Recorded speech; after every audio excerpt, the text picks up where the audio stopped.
Alrighty, I think. What? Oh, now of course I get all the emails. Now everything comes in. I think we're live. I'm just gonna wave until it catches up.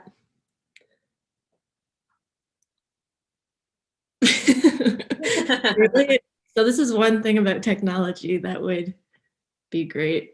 Oh, there we go. We're both on the screen now. Okay, cool. It's a bit of a lag. Hi, everyone.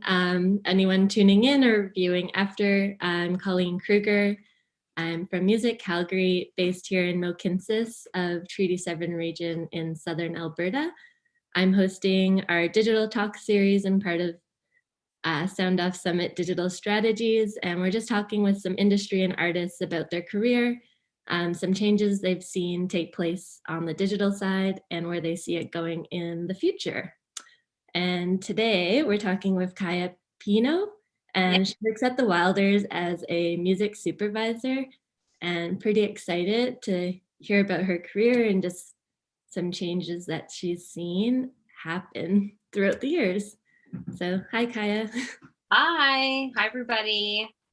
I'm Kaya. I'm music supervisor at the Wilders in Toronto.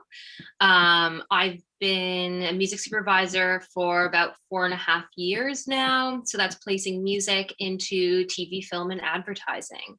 From the beginning of my career, I was focused more on advertising, but since then have done a lot more of the long format types of media. So a lot of TV, and some film, and right now it is TV. So that's pretty exciting.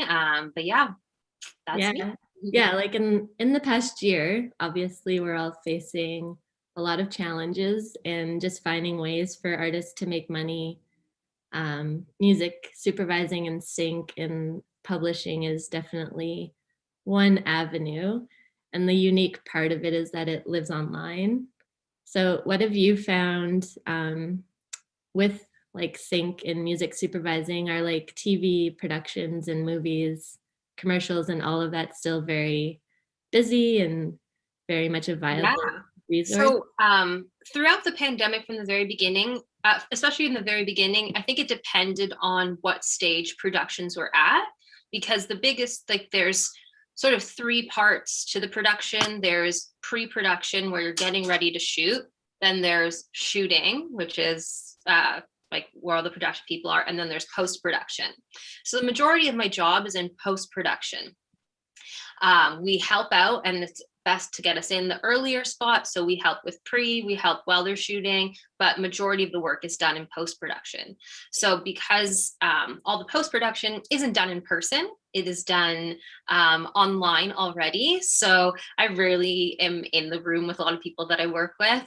So that wasn't out of the ordinary, but I had a couple of things that were in post-production, so we didn't have to worry about shooting and the in-person, which is what completely got shut down at the beginning of the pandemic.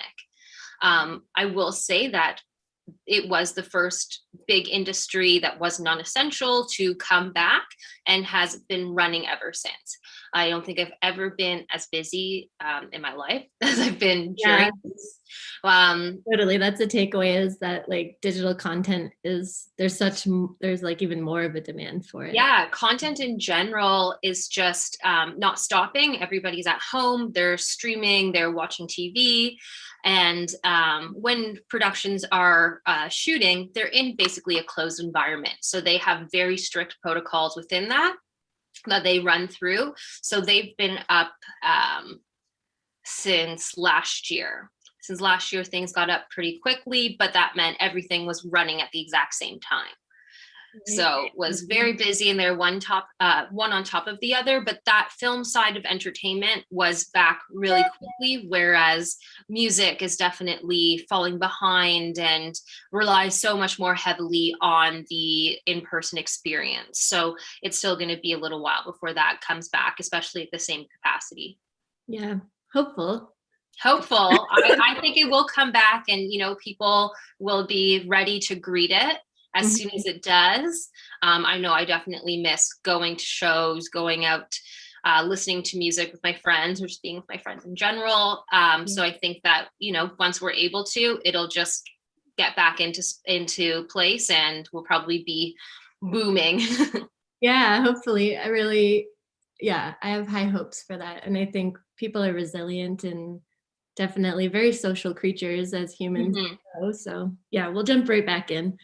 For discovery, so with shows being shut down and just like the natural sort of going to a club and seeing a new band and hearing a new song that just like clicks an idea, like what have you done using online tools to discover art or music that you're using in your work? So online tools have been my primary source of finding new music, but pre-pandemic, it was always the way that we really focus on finding stuff.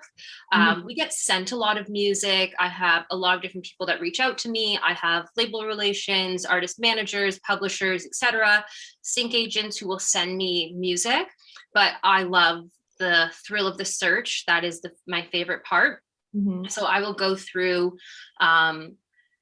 like SoundCloud, Bandcamp, also be on Spotify. I will look through articles.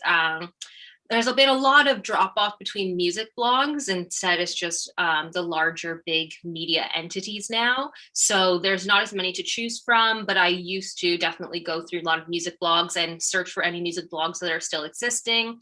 That might even include not broader blogs, but more specific. There's often cases where I am working on a film that's taking place in a certain market. So I'll be like, okay, what's going on there? Are there any specific blogs or publications that are calling out music? A lot of even local newspapers that have digital assets will have a music section or will have an entertainment section. So you can really find a lot of rabbit holes and go down them. It's just about pulling on the string, and the digital space helps that so much more.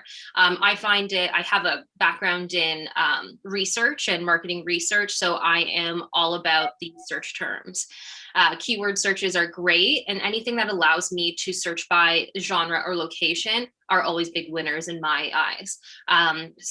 Bandcamp allows for that in a pretty granular level, so that's why I think it has like one of the more superior systems for searching from all the streaming services. Yeah, like anywhere, like I think that's just great advice for artists to like really utilize tags.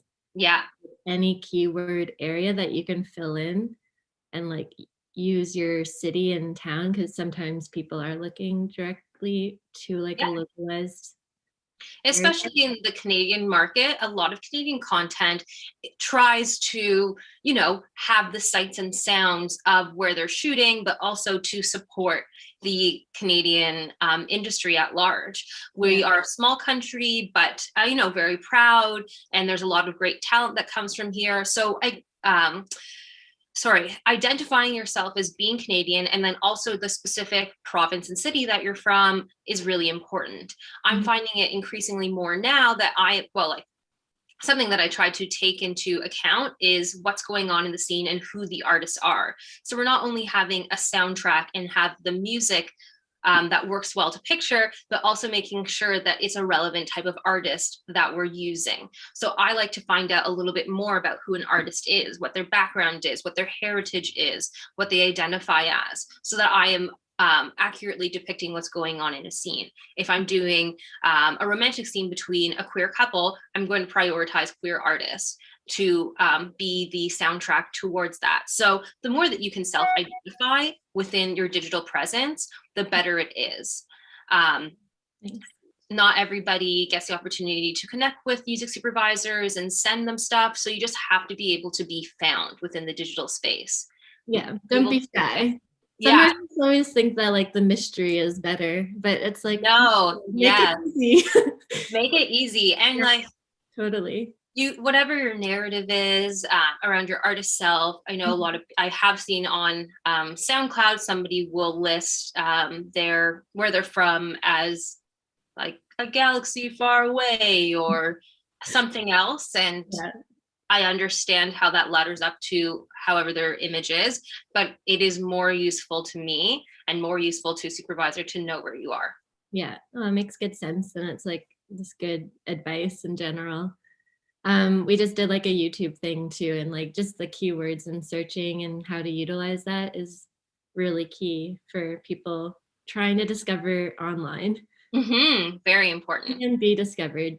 Do you use TikTok for discovery? I'm obsessed with TikTok. Okay. I was just on a TikTok break between meeting and this, but I always have to put on a timer. Oh yeah. Yeah. You just get lost in the scroll. You just get lost in the scroll. And in the evenings, I definitely have the like, you've been scrolling for too long, you need to get off. And I'm like, okay, like I need to chill. Yeah. But I am obsessed with TikTok. I think it's super great. It's interesting to see what mashups people do between songs, what songs are coming back into vogue, and then finding new things. Cool. I definitely think it's an amazing tool. I'm very tentative about going on. I'm like, I just know that I'll get lost on it for sure. But it definitely it comes up lots for just artist discovery and just utilizing it to like share, like, I don't know, something that's different than Instagram and any other platform. I don't create anything on it. Like I don't even have an account, but you don't have to like create an account to have the app, which is, I think, genius. But it means that I can't participate, and like I don't want to participate. It is a pretty high level editing tool. Like the things that people do on it are pretty crazy, and I don't want anything that's I need to work at. Yeah. Work is taking up enough of my brain. I just want to laugh. Yeah, exactly. It's just like, okay, this is great. I just want something that makes me laugh. So it has definitely kept me going through the pandemic. Nice. But yeah, I don't use any of the filters or anything like that because I think it will open up a wormhole that I can leave closed. But yeah, I definitely think it's an amazing tool. Have you discovered any music you don't like just scrolling through TikTok? Yeah, so I really like Yucky Blucky Fruitcake by Doechii.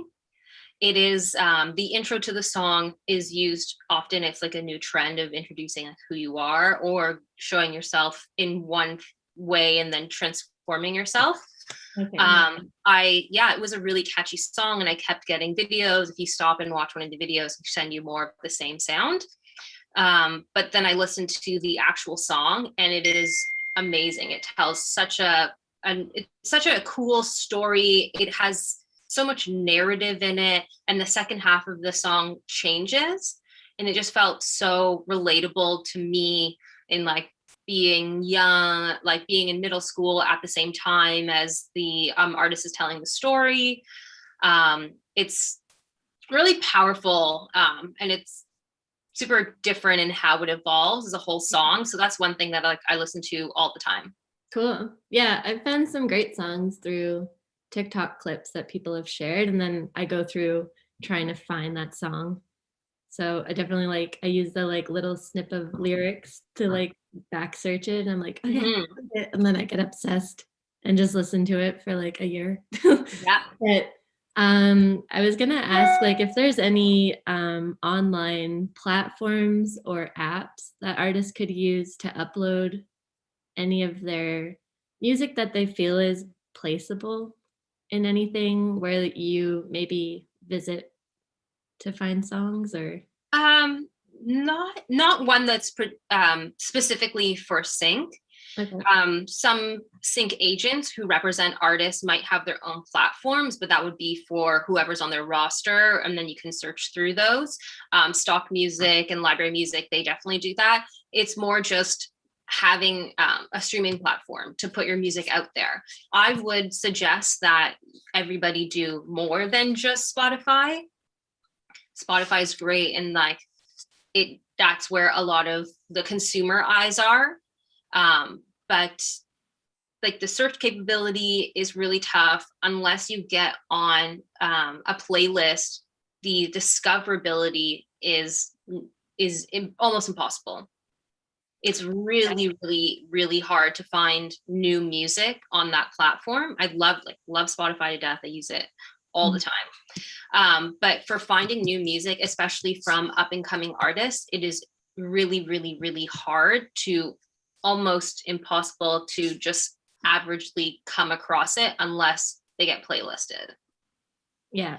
Fair. And getting playlisted is such a complex thing that it's not a guarantee. That I think that for artists are just starting out is just to be able to be found anywhere, not that be your sole focus. That and should be another platform, whether it be Bandcamp, and Bandcamp is a good one because you have the commerce aspect of it.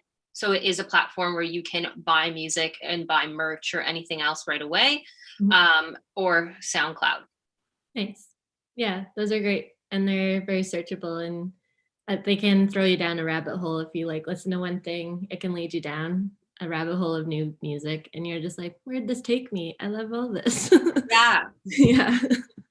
Yeah. So from the music supervisor, like you work with sync and publishers. So I'm not quite sure what the exact difference between sync and music supervisors is, or is sync just the action of?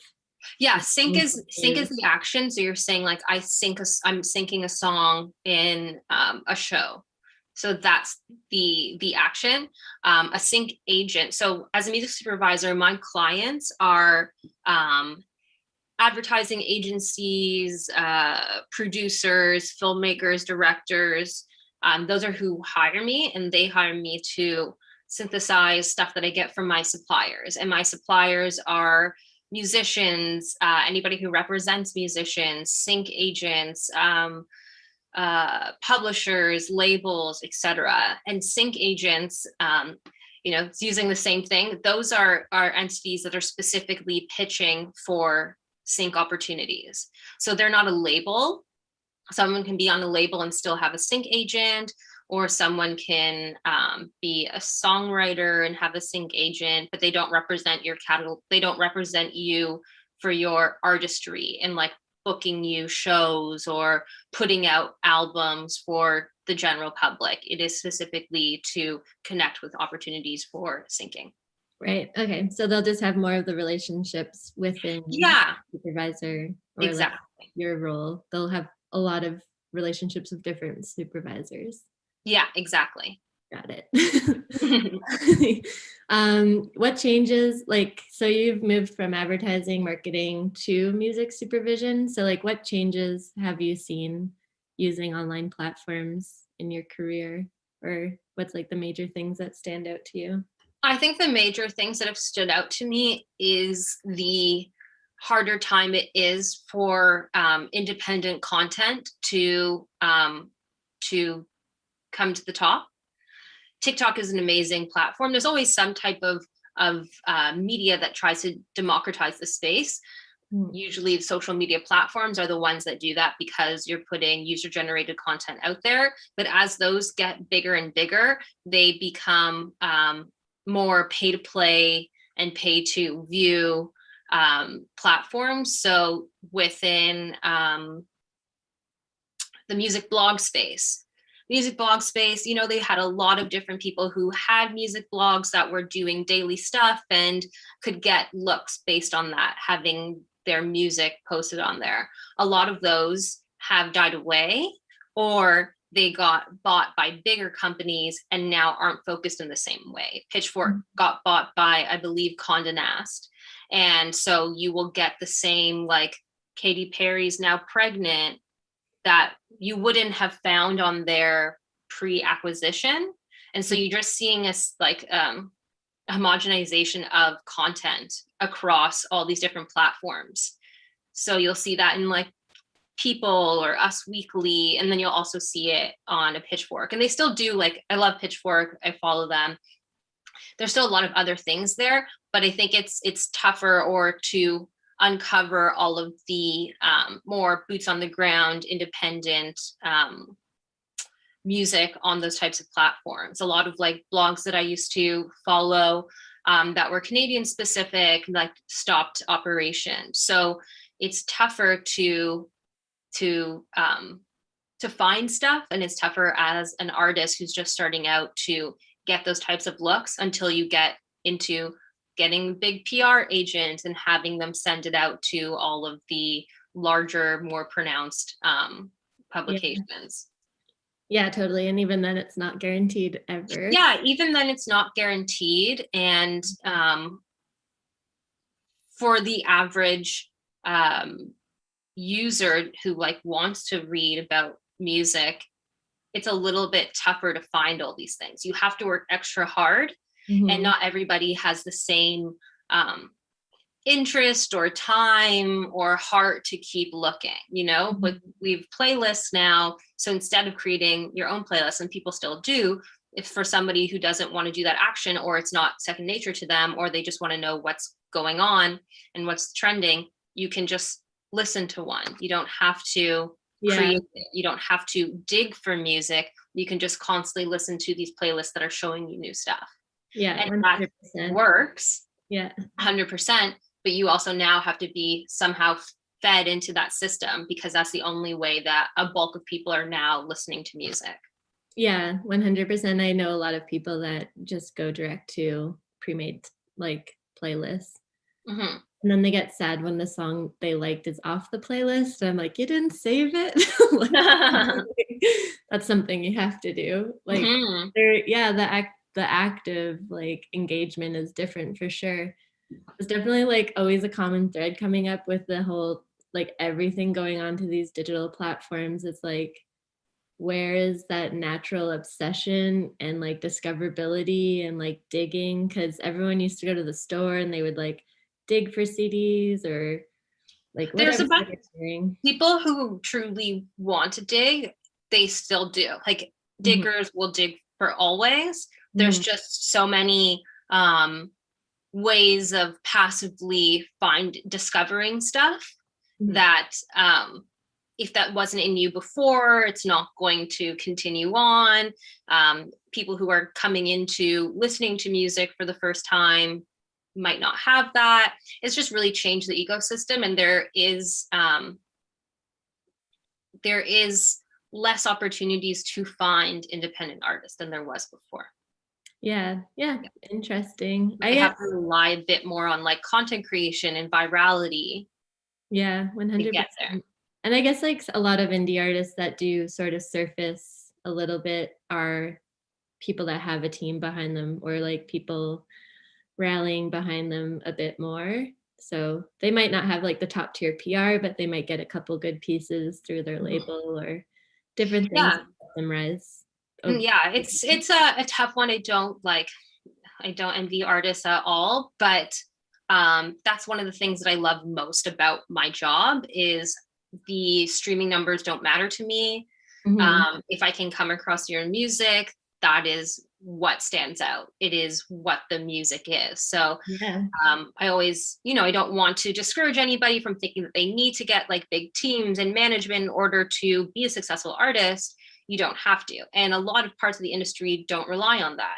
One of them in particular is mine, which is doesn't matter where you are in your career. Or I have a lot of people whose music I work with, and they aren't forward-facing artists. They just create music as songwriters or as beat makers. Right. Actually, if you know a lot of artists that are just like creators, but not actual like career artists. So they're not a name, but they're just really great at songwriting and other elements. So like you can craft songs or styles with them that are specific for what you're looking for. I just take what people give me and evaluate that and where it can fit in. Only if we're doing original composition and I'm building a team and they're hired to do it to spec will I be more involved in the process. I just sort of say like, yo, show me what you got. And then I look at it and I'm like, okay, some of it I really like and can use now, or some of it I like and I will still have to sit on it for a couple of years before I find the right project to work with it. That's another big thing that people always think like, that it's purely based on what I like and what my taste is. Whereas I work towards a client. The client is the approval party, not me. So I'm giving them suggestions. I'm not always saying this is the one track that's going to win. Okay, be like, here's 20 songs. Yeah, Do totally. you like? Yeah. And usually they'll probably align with the one that you really like. Not always. Not No, you're always surprised. You're like, what? Yeah, I remember my first like advertising campaign. I did a Samsung commercial, and I like the song that they chose, and I've worked with the artist like many times since. But I remember thinking that another song that I pitched I thought would have won instead of that one, and I'm still happy that I landed it. But it's just very interesting to see how it works. It's a little bit arbitrary because everybody has their own relationship with music and feels differently about it. So it's not about you with you're catering it to who is going to be making the decision. Yeah, totally fair. Moving more into like a file kind of perspective, like what kind of files does a music supervisor like to get? Like just streaming links to start, and then should artists have instrumentals or different kinds of file types that they should have on ready? If somebody is reaching out to me and engaging and sending along and pitching their music, they should have a link to stream as well as one to download. The reason for that is not, and sorry, I'm sorry again. The reason for that is not everybody will download the music right away. If they're looking for something specific or it's not a project that I'm working on, nobody needs the extra storage on their hard drives, so they won't always download. I'm a hoarder. I download them all just so I have them in case. So the opportunity to do both just means you're setting yourself up for a better opportunity for a sync and working well with that music supervisor, which is really important because the relationship between a music supervisor and a music supplier is very important. MP3s are the preferred file type. They hold metadata better. So that means if you put any information or tagging or contact information into the actual track, it will hold better than it will do waves. Waves will ask for, once we move further down the line with you and we're getting ready to actually place the song into the cut. And so when it goes to mixing and all of that, we need the high res files. So you should have those on hand, but we don't need them up front and they take up a lot of space. Instrumentals, you should definitely send along. Those are really important. There is times that I've encountered where we didn't have an instrumental available. And so the opportunity was lost for the artist. Make sure to have those. Make sure you have those when you're leaving the studio. Those are something that we need right away and upfront. Yeah. Another thing to have on. Should the instrumentals be mixed, like mastered properly as well? Okay. Yeah. Cool. Sorry. Yeah, everything mixed and mastered because that is the form that will, like, it's being pitched for. So if it's not the final version, people don't have the imagination to think of the finished product or the time to go back, ask for it to be mixed and mastered, and then sort of try again. Yeah, totally. Also stems. Yeah, stems. Stems are also very good to have on hand. You don't need to send those when you're engaging, but you might be asked for them. The more assets that you have on hand, the better, because we just need things to move quickly. The faster things move, the better it is for us. Unfortunately, deadlines are always right away. We don't have a lot of time, but also it'll show me who are good partners to work with. Okay, I know if I hit this person up, they're going to get back to me right away, or if I have a quick question, or they're going to turn around to clearance quickly. So that means that I can use them at the drop of the hat. You know, there are a lot of instances like last minute, we need to switch this out. I'm like, okay, cool. Who can I do that's safe to do that with? And then I'll have a couple that I pull out and work with. Yeah. And then clearances are essentially all the parties that have rights to the song. Yeah. So yeah, clearing the rights to a song is making sure that all the parties know what's going on and have approved the use. So every song has two sides, the master, which is the recording, and the publishing or sync, which is the songwriters. So if we say a song is 200%, each side is 100%. You need to clear it on both sides. You need to make sure every last person that's involved says yes, and that is because this is a legal transaction. Yeah, We so are if you're in a contracts. band, Yeah, it's all figure this out before you go into trying to get into sync, because any disagreements really just put a bad taste in, and maybe can lose you opportunities if you just don't have your ducks in a row. Yeah. So if you're, enjoying a session with somebody, you guys are writing some songs, you're writing some music, make sure that you leave that knowing who owns what. It's really important to not have that conversation later once money is involved, because that might get a little bit tricky, or it might just take a lot longer than the person who's offering you money can wait. So it's really important that you figure out what the splits are. It's also important that you know who's represented by who. Sometimes we'll have a song and there'll be 7 different writers on it. So you need to make sure that all 7 writers are saying yes to it. It's really important that I can get the contact information for all 7 writers. And if some of the writers are represented, that I know who they're represented by. If some major labels get brought into the mix later on, that changes. It might be more expensive, or I need to reach out to somebody different. So the more information that I can get up front just puts that song in the better position for me to use.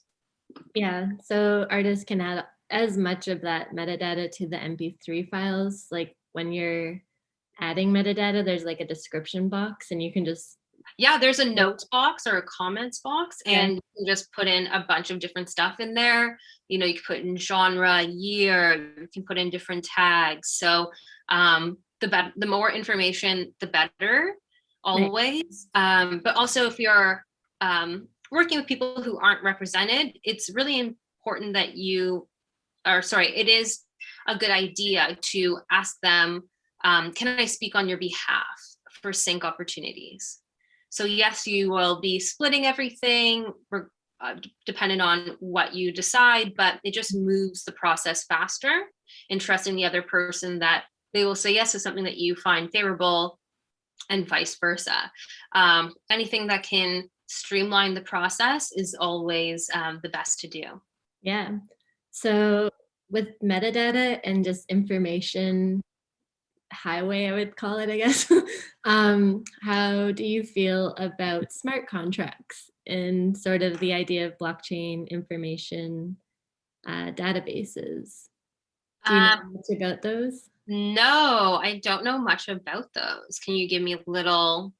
It's something I'm learning, and it's definitely like the wild, wild west when it comes to blockchain, and just like the NFTs and like all of that kind of stuff is like evolving. But there's some interesting developments in terms of using blockchain and creating smart contracts that attach to like a song or a file or anything of that. And that information is built into the blockchain code.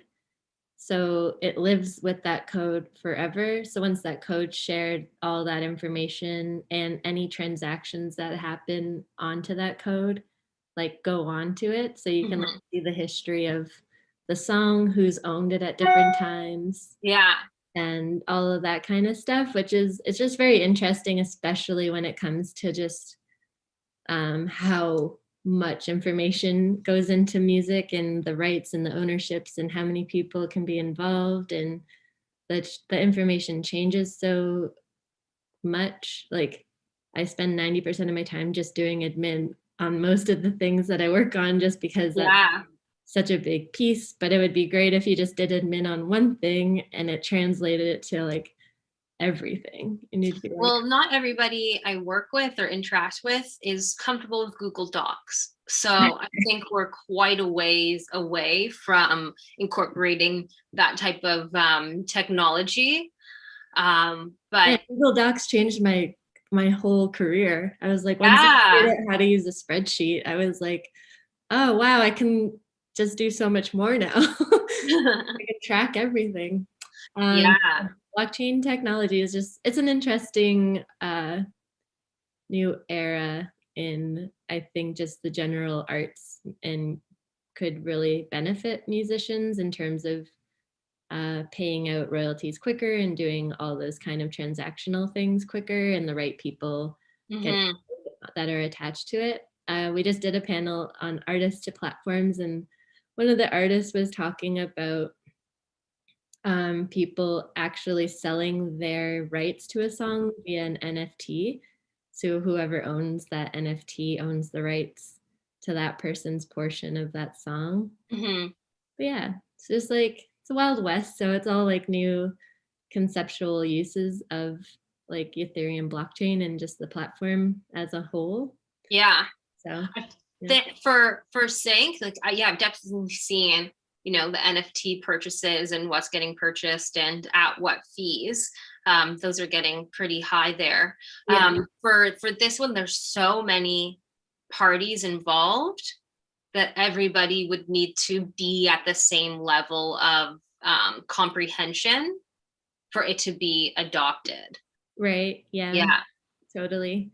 So many people involved. In the case of, you know, having so many writers involved in one song, I could have 10 songs in a series. So for each song, if there's 5 to 7 writers, and that's not even the master, then that is a whole lot of people to manage at once, and then not even on the client side.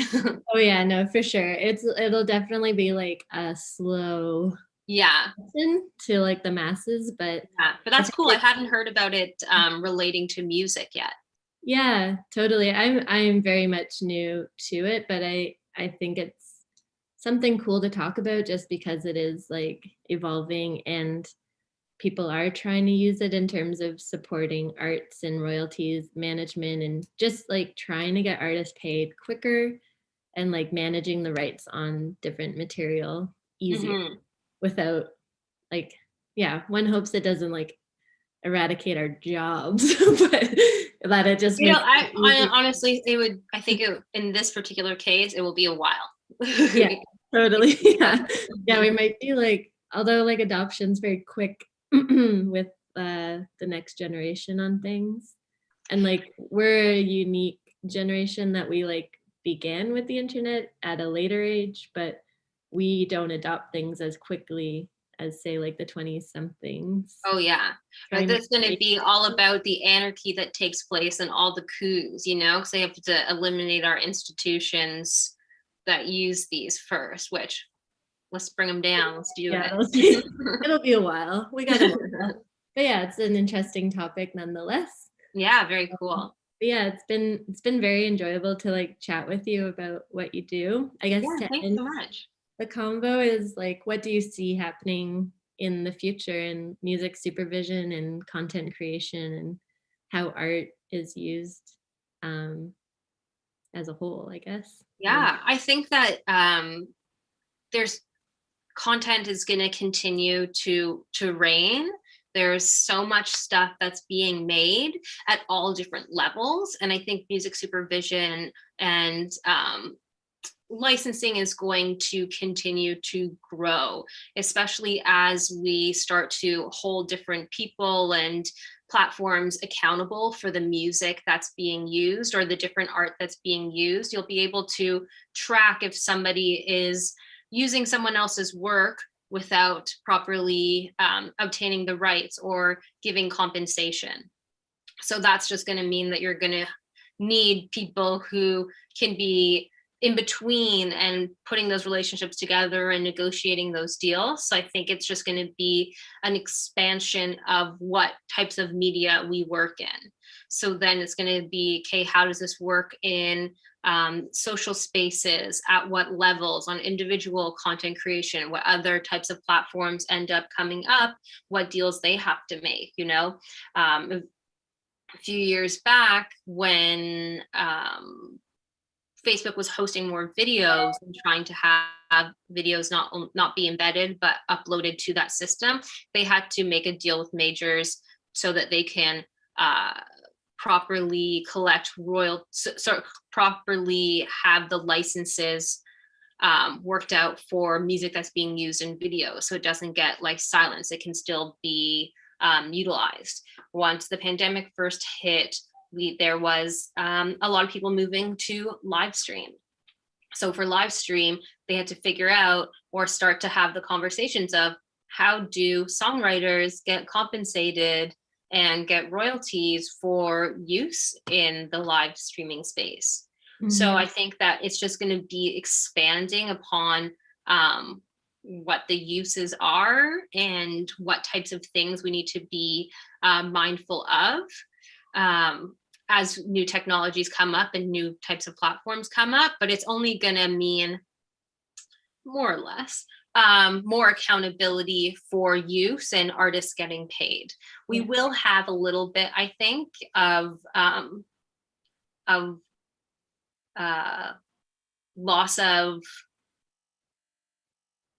freedom sharing, like like a little loss of creativity and things like that, like a specific case in DJ sets being done online.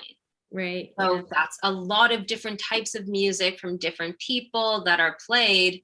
And a lot of people find music that they become fans of from those sets. And a lot of people were finding that their stuff was getting muted. Right. And it's SoundCloud definitely locks down on that content copyright, and like working at a label, we definitely get those even when we own. I'm like, come on. Exactly. And when things are still owned and it's getting flagged and people don't know what to do. I've had that a couple of times where content was flagged and we had the licenses for it, but you're also having to deal with like generic YouTube, whatever, to try to resolve it. So there is like, it's not going to be a perfect science. And I hope that it doesn't become too enforced or gate kept to like hinder creation. But there does need to be that type of like accountability.